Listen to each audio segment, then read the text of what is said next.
Live from the Las Vegas Strip studio in Las Vegas, Nevada. I'm your host, Brad Stein. Welcome to BettorCenter Live. You can watch us and join us 9 a.m. Pacific Standard Time on LouisDiamond.com. Also, YouTube at Louis Diamond. 3 sports handicappers in the first segment. Also, segment 2 will be joined by an additional 3 sports handicappers. They're here to make us money. And today we're going to talk about the NBA playoffs. The National Football League is back. The Kansas City Chiefs, the defending champions, look victorious. Plus, we're going to get the most interesting play of the day from each handicapper. Let's welcome back our 3 resident handicappers to the show. Tony Gullidge, Louis Diamond, and Del Warfield. Hey, good morning, Brian. Morning, Brian. Good morning, Brad. Good morning. Top of the morning to you guys. All right, let's start with game number 1. It's very exciting that football is back in the air. That's the National Football League. But let's start with the NBA playoffs in game number 1.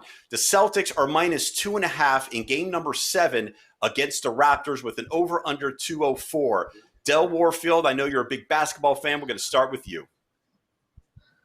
Thank you, Brad. For today's game for the Celtics versus the Raptors, I'm actually going to be riding with the Raptors today. So I got the Raptors at plus 2.5. I got about 64% of the actions actually coming on the Celtics today. I rather just take that, people that have been there before, Lowry and Gasol versus those young guns in the Celtics. I'm going to put my money on the Raptors at plus 2.5 today. What do you guys think? All right, that's pretty interesting there because the Celtics have been at least in the Eastern Conference Championship against LeBron when he was with Cleveland. But yes, the Raptors were in the NBA Finals and the defending champions without Kawhi Leonard. Louis Diamond, do you have a different take on this game? Well, I think we've missed the boat on this for this game right now because the under, as you know, I've been on it throughout the whole series. Haven't been big on it, but there's no reason not to, or there's no reason to really be on it. Went overtime last game, but I think the under is the only way to play. But it went from 209 down to 204.5 now. So Celtics, Raptors, okay. minus 2.5. Boston, 204 is where it opened. You get the game 7 tonight.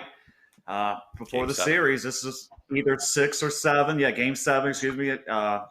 Right where I thought this series would be. I expected this was an even matchup. Both teams giving it a lot here. I thought they were going to win the series. They got it to a game 7 on a neutral court. Why would I not follow what I believed, a couple weeks ago? This is the play here. I'd still note Jaylen Brown seems to be the key to this series. When this guy shot well, Boston's done well. It's amazing much of the load. You look at the shots he's taken, but he's produced in some games, but when he's been off, Toronto's won. So keep an eye on Jaylen Brown will be a good indicator of who's going to win. I've been 5-0 in the NBA playoffs the last 3 days. Going to try to dip it in the well one more time. Give me the Raptors tonight.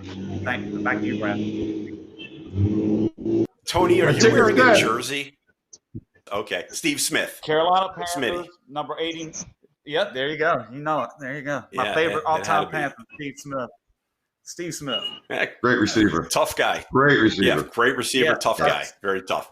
All-time. All right, boys, favorite game number Panther. 2. Yeah, all-time favorite. Okay.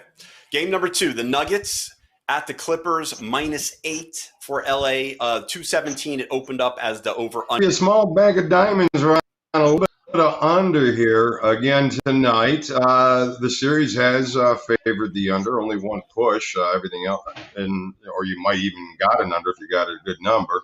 But everything else has gone under. And 22-8. 40, 18-1 to the last 59 times that they've played, and the series has been going under. Denver's backed up against the wall. I think this is their last call, and I think Clippers shut them right down, finish the series, and under. Tony G, agree, disagree, anything to add? Well, I go to my classics, picking a side here. You've had to go in and out with this series. If you recall, the Clippers won game 3, but Denver did cover. So, and I was right there. I came back, took the Clippers in game 4. They did cover. So I'm catching the right way. I'm riding the wave like a surfer here. I'm going to play Denver tonight. I'm not really thinking they're going to win, but for some reason I think their effort is going to be really good, and it's going to keep it close enough to where even in the last minute with free throws they can hang within this 8 points. I think it's a good number. I'm playing Denver tonight. My best bet, though, is going to be Toronto. This is the secondary play. Is going to be on the Nuggets. Del Warfield, you have the floor. Thanks, Brad.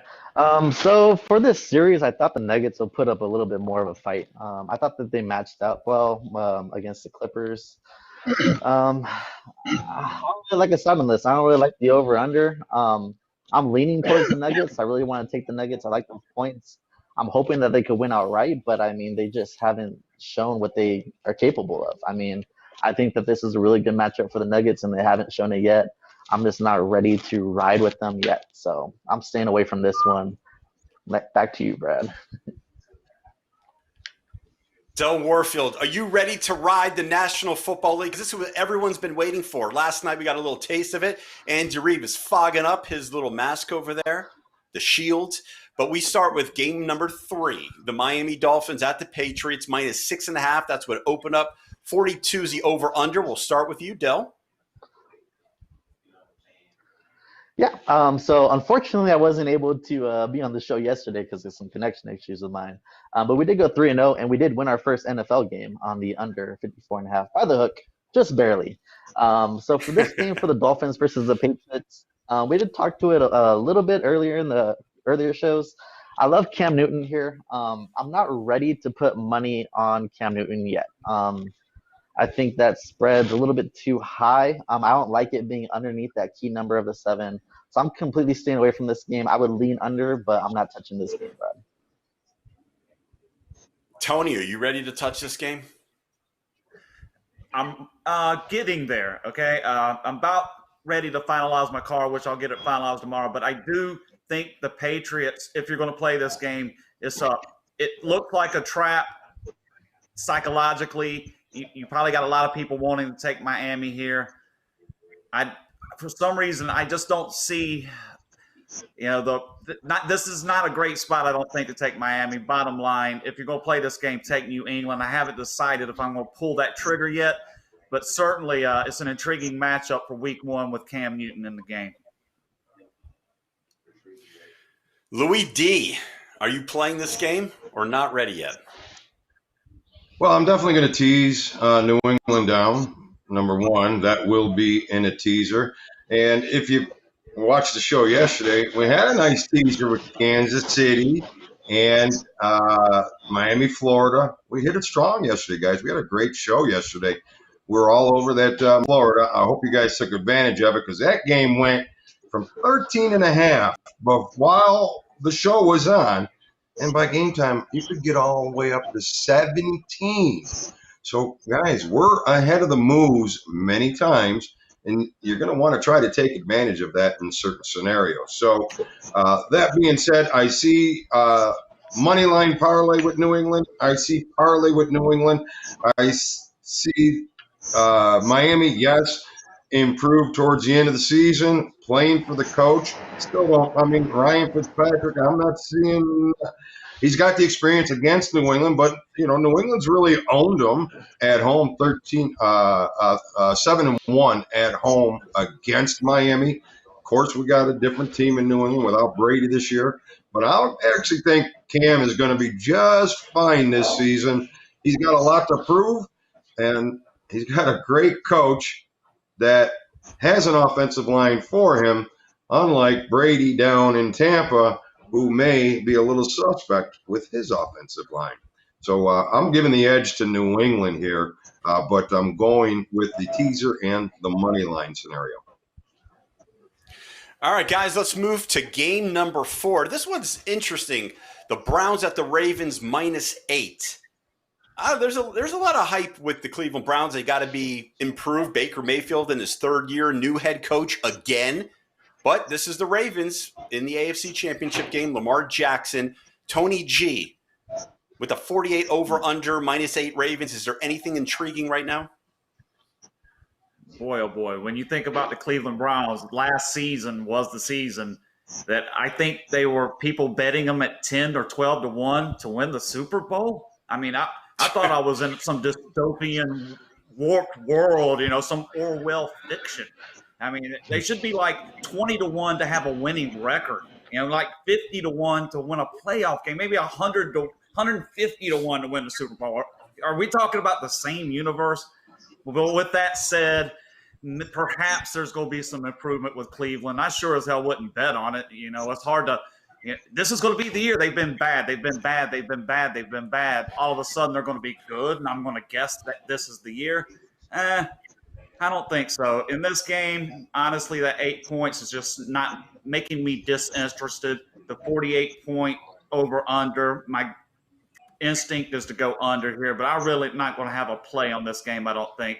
Just be careful when you make these future bets. I know a lot of people like to play them. I just find them almost, first of all, it's almost like an interest-free loan to the book, unless obviously unless you win. So just speculation can get you in trouble. Last year, Cleveland was a perfect example. Everybody seemed to be the darling of the world, and they were just another mediocre team.